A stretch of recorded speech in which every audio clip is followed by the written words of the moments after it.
Hey loves, it's a weekend and today I am here with a recipe you never thought you needed: how to make fried groundnuts, because most of you guys actually buy this in the supermarket and it's something very simple that you can make in your houses. All right, now the first thing that you're going to do is get your groundnuts and then chagua them. You see the way you select like 10 outfits and then still end up putting on the same dera you wore last week.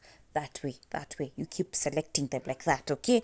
Because you know you can come across akastone and those groundnuts that normally look old, so you make sure unatoa hizo mbaya mbaya, you don't cook those. All right, please select carefully, be patient. Be patient, usikuwe na haraka na hizi things. All right, after you've done that, you're gonna need to make sure that you put things on the side. Like now when you're selecting this, unafaa kumeka mafuta kwa sufuria ikwe inashika moto, sawa?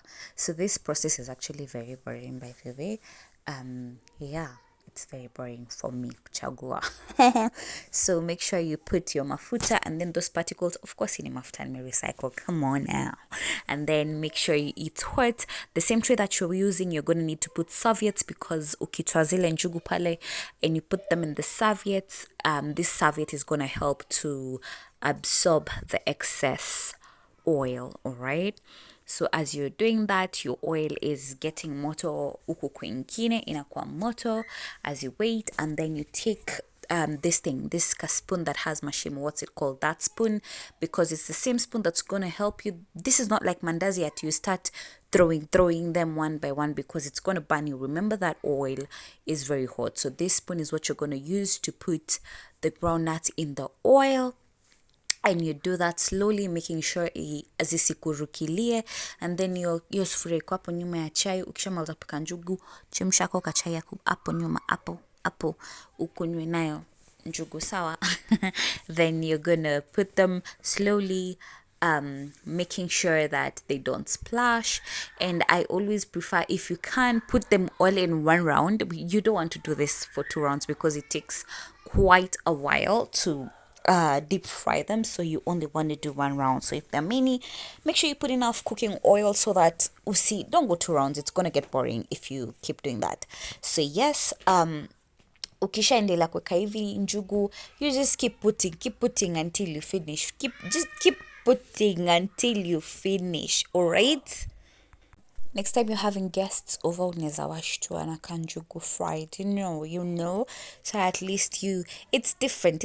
I mean, people are used to just buying this in the supermarket. I normally tell myself they're so easy to make, you can always make them in your own house. All right, I mean, Kenyan households must have njugu. Njugu is very important. Njugu is of importance, all right? So put your njugus over there. Yeah, I didn't even realize this process of putting these njugus. I had recorded it for this long way. So basically, after you put them, you need to keep stirring as they are frying. You're stirring, all right? Because zile ziko huko chini zikikosa kuja huku juu zinaweza anza kuungua. Okay, now you need to keep stirring and stirring and stirring, like after every 1-2 minutes, keep stirring like that. Okay, just like making the kawaida njugu, the roasted njugu, you need to keep stirring. So even with this, you still need to keep stirring them. All right, keep stirring them as you listen to the sound. Now the thing is, when you want to know how these things are going on, when you put them at first, it's normally loud, but as it gets to be cooked, ikiendelea kuiva inaendelea sauti ikipoa poa, right? Then to know also how whether they are almost ready, you put aside hapo kwa kasahani kama hako kangu kazuri, and then you peel. Now, if it peels faster, it tells you iko karibu kuiva. And the other way to know if they're ready, njugu ina shortcut ni kuonja. Okay?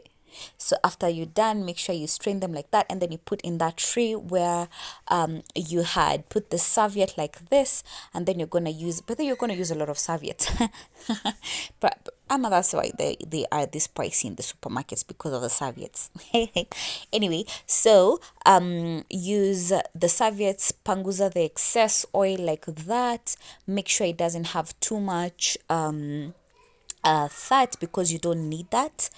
drain that like that, and then you need to put salt. All right, I normally put them in a sufuria again because they are hot, and I avoid plastics when they are still hot. And then when you mix them, after you mix them, this is how they're gonna look. All right, zinaka kama maragwe. Then put it on a plate, serve it na kachai. You're welcome.